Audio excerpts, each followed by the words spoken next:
bringing it back to Bitcoin, Bitcoin causes you to rethink charity, you rethink religion, you rethink politics, you rethink economics, you rethink investment theory, the entire money manager market, right?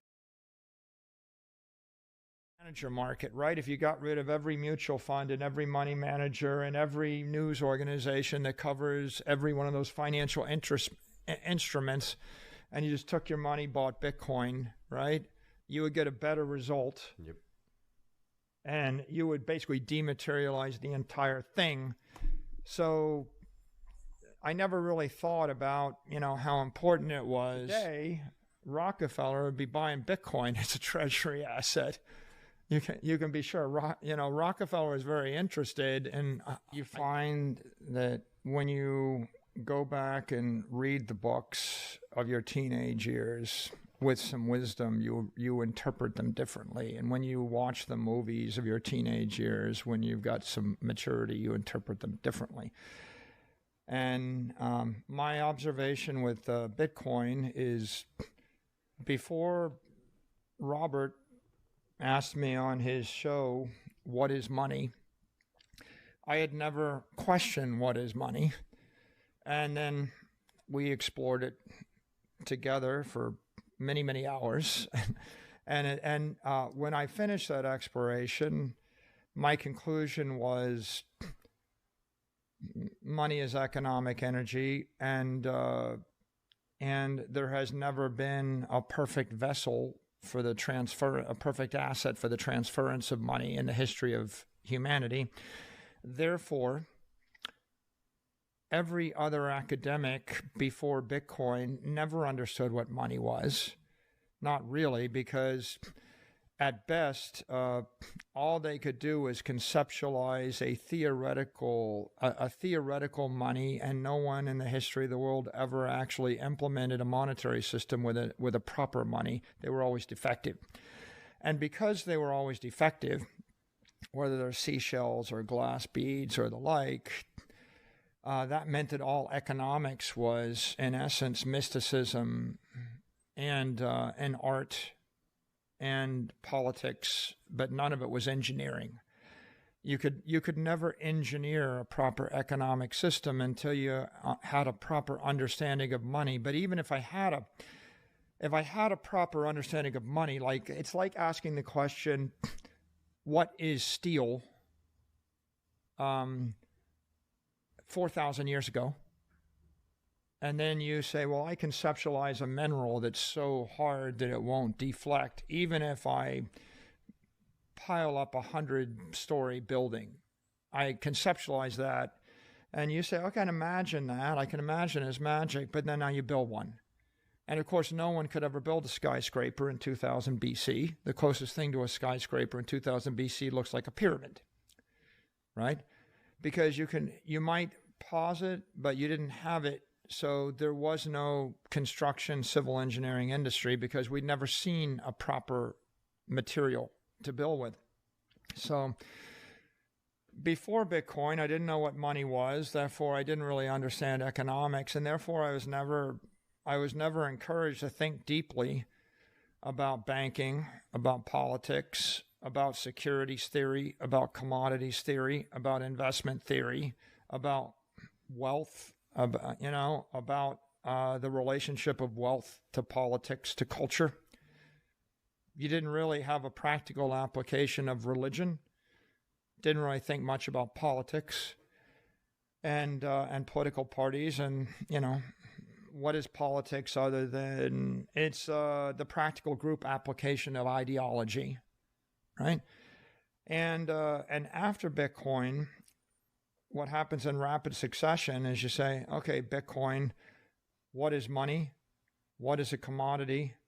What is, you invent, two perfect ideas. One is perfect money, and the second is perfect scarcity. And that leads to property. And then from there, you realize, monetizing any security is an imperfect idea. It's defective, because there's always counterparty risk and there's always other risk. And then you realize that all your commodities are defective money because they're not scarcities. And a commodity is inflationary asset, and scarcity is not an inflationary asset. And then what happens next is you realize that most economics is pseudoscience, right? It's all pretty much just people, gaslighting each other. And then you realize that there's a school that's missing in every university, and it's the school of monetary engineering, or even cyber engineering. And the school of aeronautical engineering didn't exist before the Wright brothers. Why would it? Nautical engineering, there would be no school of civil engineering, or there wouldn't be a very big one if we didn't have steel and glass. And, civil engineering with stonework is, it existed, but you don't get so far. It's much, much simpler. And so I would say that, the impact of Bitcoin was it caused me to rethink politics. We talked about charity. Every charity is defective, right? I said, how do you avoid having parasites loot your legacy? Well, before Bitcoin, the answer is you don't.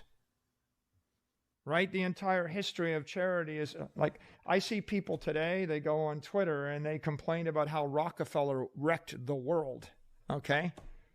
Well, and then they say, because Rockefeller was against this and that and the other thing. Well, the truth is Rockefeller had a lot of money left it to charity, and 3 generations after Rockefeller's gone and he's dead and he's buried, someone that's a bureaucrat that took over has redirected some money that he left to do something which may or may not be ethical.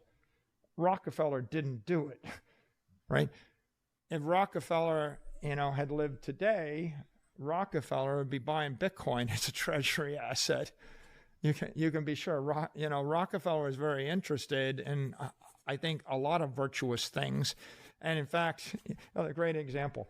People say Rockefeller gave us all this medical industrial complex and all the, and all the over doctoring and all the corrupt medical programs. Well, the truth of the matter is Rockefeller didn't believe in most medicine. He believed in homeopathic medicine. He didn't believe in prescription drugs. He didn't believe in surgeries. He didn't smoke. He didn't drink. He didn't trust doctors, and he lived to be 99 3/4. And all the doctors that he endowed with all of the billions to create all the medical schools and all the medical centers and engage in all the iatrogenic treatments and all the drugs you don't need and all the surgeries you don't need, they all died before him, much earlier ages, right? But yet 100 years later, people say, well, Rockefeller did this to us. He did. If he was here alive today, he would say the opposite of what 99% of the people think he said. And so bringing it back to Bitcoin causes you to rethink charity, you rethink religion, you rethink politics, you rethink economics, you rethink investment theory, the entire money manager market, right? If you got rid of every mutual fund and every money manager and every news organization that covers every one of those financial instruments, and you just took your money, bought Bitcoin, right? You would get a better result. Yep. And you would basically dematerialize the entire thing. So I never really thought about, how important it was to obsess over financial news every minute of the day. And Bitcoin suggests that maybe it's not as important as you thought it was. And so I would say, Bitcoin is pretty profound because it in essence introduces the entire cybernetic theory of truth, right? A cybernetic theory that transcends all of our arts, all of our sciences, all of our politics. And in Robert Heinlein, he has his book Tunnel in the Sky, and they figure out how to open a stargate. And the start, if you look right there and you said, okay, there's a portal right there, I'm going to open it up, and it punches through 500 light years to a G-type planet, and you can go live there, and it's a new Earth, and it's unspoiled, it's undiscovered country, and it's not corrupted. Maybe there's a few creatures living in the jungle, you can clear some, but start again. And if I change the coordinates, it'll go 15,000 light years in the other direction, and there's another beautiful planet, a bit more water on it. and we'll go 25,000 light years in that direction. And there's a third beautiful planet. That one's a little bit warmer. And you go this way, there's a fourth beautiful planet. There's a lot of sand and sandworms on it. They produce something called spice. I don't know, whatever. It must flow.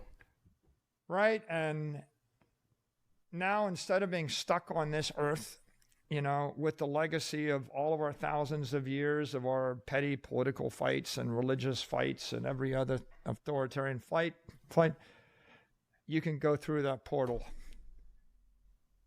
And now I invite you to consider, how does that impact all of your values and all of your hopes and all of your aspirations and everything you've been taught and everything you were led to believe that you had to live with? And is it at all going to change the way you live the rest of your life? Is it fair to say, to put a capstone on that Bitcoin represents a type of intellectual and even, dare I say, spiritual awakening for you? Yeah. Basically invites you to rethink everything you've learned in your entire life. Satoshi opened a portal into cyberspace, and when you go through it, when you go through it, it offers the promise that you can remake and perfect your property rights, your political rights, your intellectual, self. There's this not your keys, not your coin, and you talked about not your keys, and I'm saying not your keys, not yourself. And so I guess the portal invites you to reimagine yourself and reimagine everything you ever learned. And once your eyes are opened, you see it all differently. And you interpret all of human history differently. Right? The reason I enjoy reading Murray Rothbard is he's telling me 1,000 stories of the human condition of struggle and what people wanted and how they achieved it partially until they had it taken away from them, and how they reacted, and how then they struck out again to re-achieve it. And it's the history of the world is the flickering of the flame of liberty and hope and aspiration and virtue continually being stomped on by a parasite, snuffed out. Someone sneaks away the little flame to another jurisdiction. They restart the flame. They grow again until it collapses under its own weight of corruption and chaos and entropy.